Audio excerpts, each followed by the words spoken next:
A pastora Sarah Shiva, juntamente com sua filha Hannah Shiva, recentemente postaram um vídeo em seu canal fazendo uma análise espiritual detalhada sobre a série Wandinha, expondo segredos ocultos inseridos na série e a agenda satânica que tem por trás de sua produção. Fiquem com um trecho do vídeo. O que faz realmente ser demoníaco ou não, além da inspiração, porque isso é muito importante, é o que a Hannah vai falar agora, que é uma... Você vai falar também, porque essa profundidade toda aí, eu vou te falar. Mas você falou isso, pra mim foi muito forte. Foi você que falou. Você falou, por trás do óbvio, vampiro, lobisomem, isso é o óbvio. Por trás do óbvio, o que tem?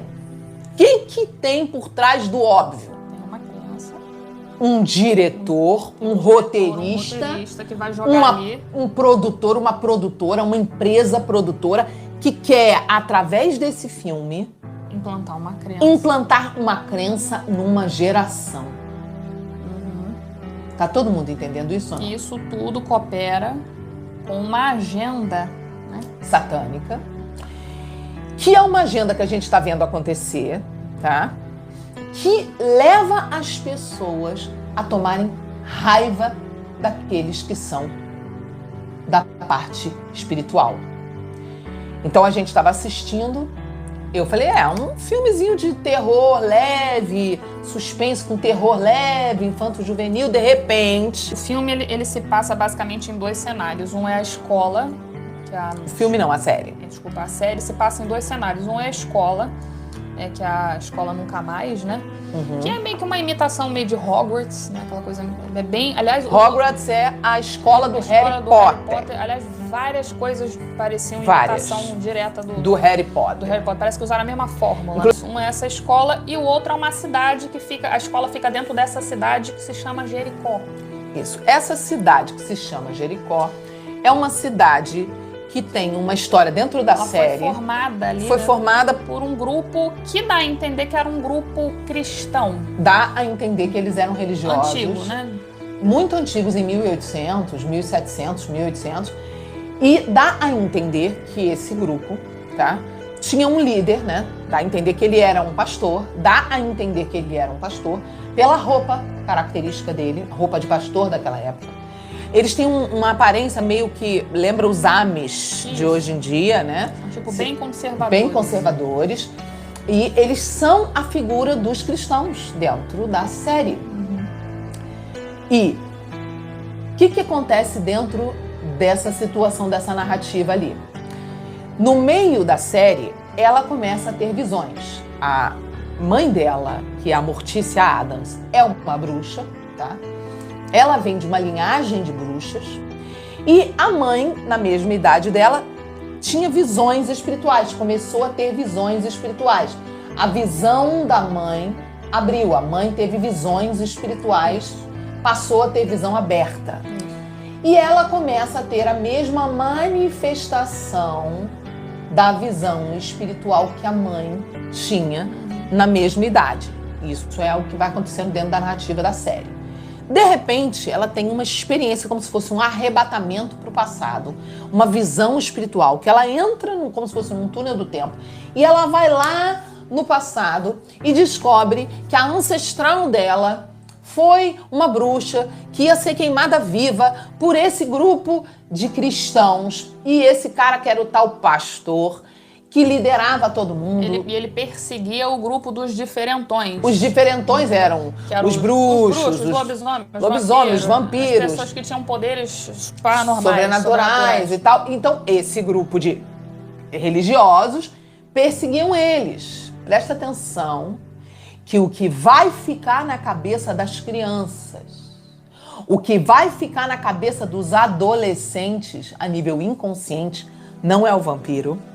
É isso que eles não entendem. Uhum. Não é o lobisomem. É quem que eles representam. É quem eles representam. Porque o que acontece, o grupo dos excluídos, que é o grupo do pessoal da escola, são justamente os adolescentes. Então, isso. todo filme tem um personagem principal e o objetivo do diretor, né? O diretor ele tem essa capacidade de fazer você se identificar com alguma das figuras. Então, meio que o diretor ele joga a sua cabeça para onde ele quiser. Então ele pode fazer, fazer você torcer pelo mal, você pelo torcer bandido, pelo psicopata, entendeu?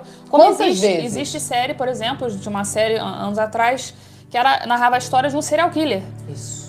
E a história era sobre ele. E no meio da série, acho que ele começava a desenvolver sentimentos, sei lá o quê, enfim. Aí as pessoas ficavam torcendo pra ele conseguir matar as pessoas. E parece que ele só matava gente do mal, enfim. Tinha toda uma narrativa. Mas esse é o poder da direção. A direção, ela joga você pro lado que ela quiser. Então, quando você começa a ver, você tá do lado... Não do grupo dos cristãos, eles são horríveis, né, no filme. Não, peraí. No filme, tá? Não fala que eles são cristãos. Vamos entender isso. Pontua isso aqui. Nós entendemos porque tem toda uma roupagem. Sim. É bem trabalhado. É muito bem feito. Sim. É feito de um jeito que nenhum cristão pode acusar eles. Sim. Eles colocam... Ah lá, a Marília tá entendendo. Ela tá falando, é sinistro. Eles colocam de um jeito onde eles induzem o público a odiar aquele grupo e sutilmente representam os religiosos, os cristãos e os conservadores do filme. Sendo que tem uma característica neles que é muito forte, que a gente assistindo, a Hannah já tinha assistido, né, filha? E aí, quando eu comecei a assistir, o que eu te falei? A gente assistindo essa cena, eu falei, você viu? Aí você falou, mãe, eu assisti e não peguei essa parte. Quando eu falei, olha quem eles são. Olha o discurso de ódio. Olha o trabalho para fazer todo mundo que assistir a série a considerá-los uns imbecis.